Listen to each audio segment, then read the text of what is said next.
Bonjour et bienvenue sur Yoga Move, je suis Juliette et je suis la créatrice du concept. Alors aujourd'hui, je vous propose une série de 14 vidéos pour découvrir le yoga, donc soit pour débuter, soit pour revoir ses bases posturologiques avec une découverte de 90 postures variées et classées par thème. Donc vous verrez que un jour, un thème et une partie du corps pour apprendre progressivement à votre rythme.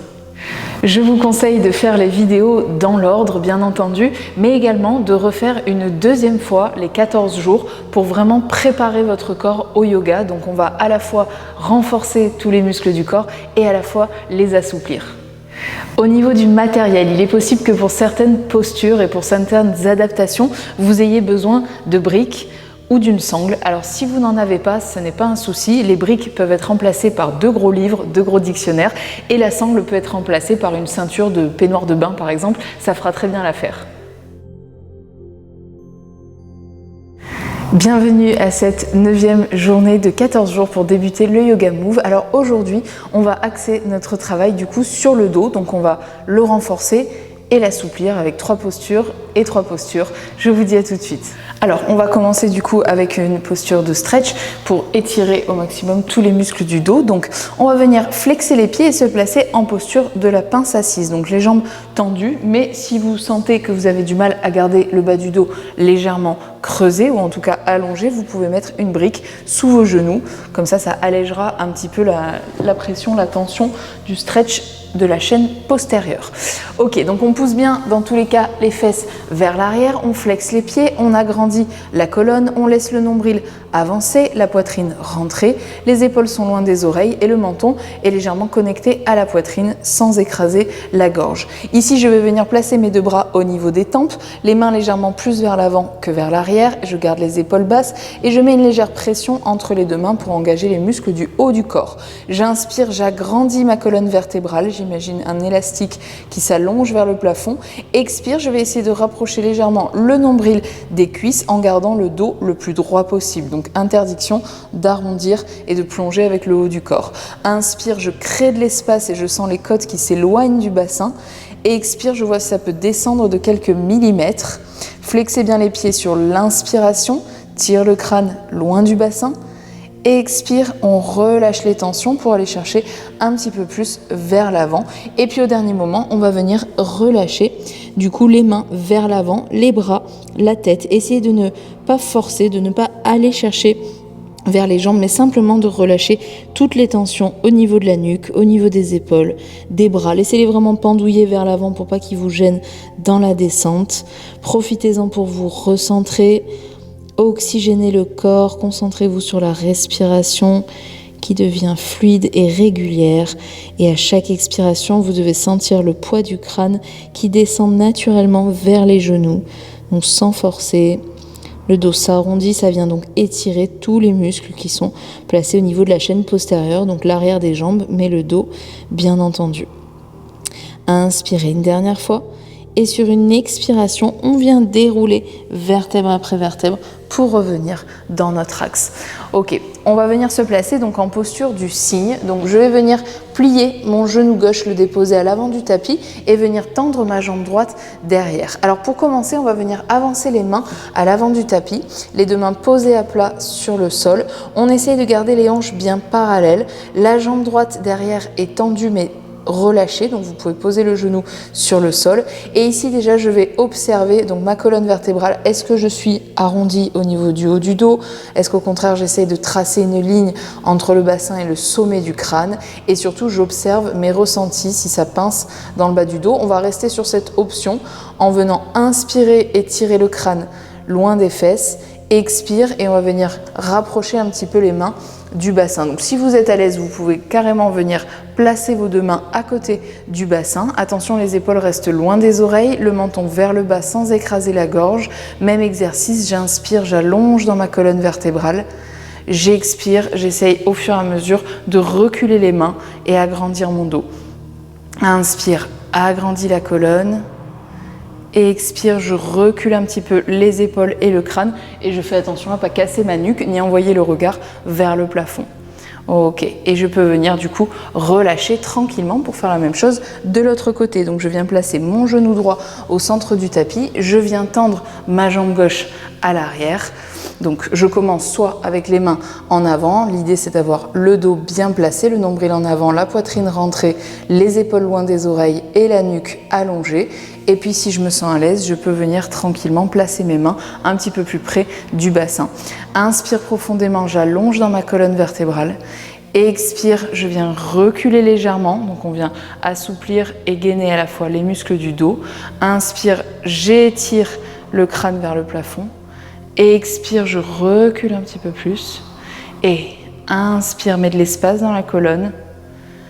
Expire. Et on peut venir relâcher. D'ailleurs, si vous avez du mal à poser les mains par terre, peut-être un rapport de distance du coup entre le sol, vous pouvez très bien mettre 2 briques sous les 2 mains, comme ça vous serez plus confort pour pousser le sol.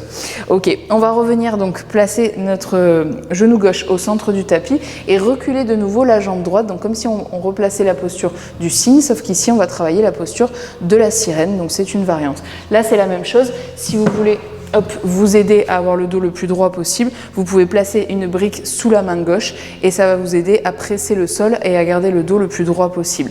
Ici, je vais venir essayer de rapprocher, d'attraper déjà mon pied droit avec ma main droite. Alors attention, on va avoir tendance à ouvrir du coup le corps vers la droite. Là, l'intérêt, c'est vraiment de garder les hanches et les épaules au maximum dans l'axe. Donc si vous avez un problème pour attraper votre pied arrière, si vous sentez que ça fait mal, que c'est pas agréable pour le dos ou pour la cuisse ou quelconque endroit du corps, je viens placer du coup une sangle au niveau de mon pied et du coup ça fait un raccord entre le pied et la main. Hop. Donc sinon on attrape avec sa main. Ici à l'inspiration on va venir agrandir toujours la colonne vertébrale. Expire, on va venir essayer de rapprocher le pied de soi en gardant le buste au maximum dans l'axe. Inspire, j'allonge dans la colonne. Expire, je me détends pour faire venir le pied et puis peut-être que je peux pousser un peu plus avec ma main gauche dans la brique ou dans le sol pour reculer un petit peu les épaules. Faites attention à avoir toujours de l'allongement dans la nuque. Encore une fois, inspire, j'allonge la colonne, je respire profondément. Expire, je rapproche le pied du dos et je pousse un petit peu les épaules en arrière.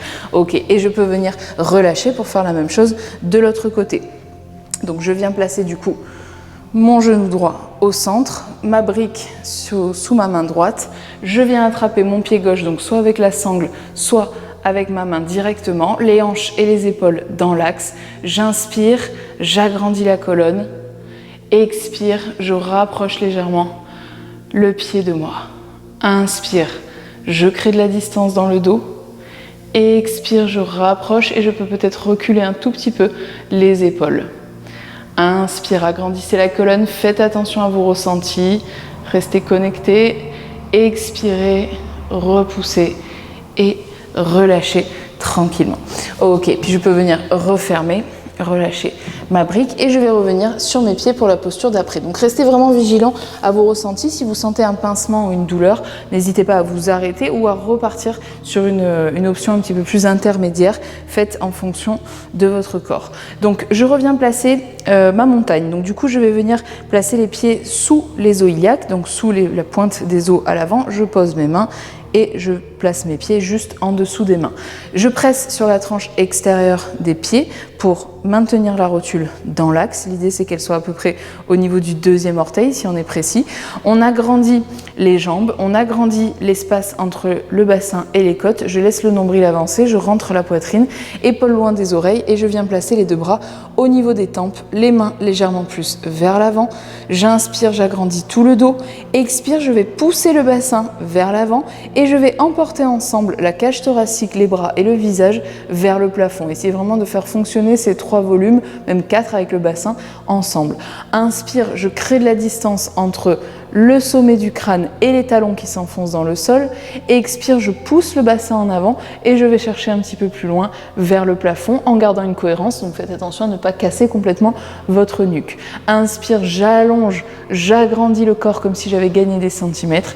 Et expire, je vais descendre un petit peu plus bas en fonction de mes ressentis, bien entendu. Et sur une expiration, je relâche. Je détends mes bras et je replace correctement mes 3 courbures. Donc nombril en avant, poitrine rentrée, épaules loin des oreilles et la nuque allongée. Ici, je vais venir descendre en angle. Alors en option 1, je mettrai les mains sur les cuisses. On verra ensuite l'option 2. Je vais descendre en faisant vraiment attention à garder exactement mes 3 courbures. Donc dès que vous sentez que vous êtes obligé d'arrondir le bas du dos ou de relâcher les épaules, vous stoppez la descente. On peut très bien travailler en étant en diagonale comme ceci, ou sinon aller chercher les mains au-dessus des genoux pour être vraiment à 90 degrés. Donc ici, je vais placer mon poids du corps plus dans les orteils que dans les talons, comme si j'avais décollé les talons d'1 millimètre du sol. Je respire et à chaque expiration, j'essaye de descendre légèrement le nombril vers les cuisses. J'inspire, j'agrandis la colonne, je tire le sommet du crâne en avant, les fesses qui tirent en arrière. Expire, je descends un petit peu plus. Et puis en option 2, on viendra placer les bras au niveau des tempes. Inspirez profondément, tirez les mains vers l'avant sans emporter les épaules loin des oreilles. Expire, je descends un petit peu plus bas. Donc je fais en fonction de mes ressentis et surtout en fonction de mon bas du dos qui doit rester vraiment légèrement creusé. Et sur une dernière expiration, je peux venir relâcher en pince debout, donc juste pour respirer un petit peu. En option 1, je peux plier dans les 2 genoux, à condition que les genoux restent au-dessus des orteils. En option 2, je peux venir tendre les 2 jambes et dans tous les cas, j'ai plus le poids du corps à l'avant du pied qu'à l'arrière. Encore une fois, comme si je voulais décoller les talons d'1 millimètre du sol. Et je relâche complètement, donc là, je ne cherche pas à forcer à aller vers les jambes. J'essaye simplement de détendre mes épaules, mes bras, ma tête, qui m'emporte naturellement vers le sol sans forcer. Donc là, ça vient étirer du coup tous les muscles du dos, juste l'espace d'un instant pour souffler un petit peu.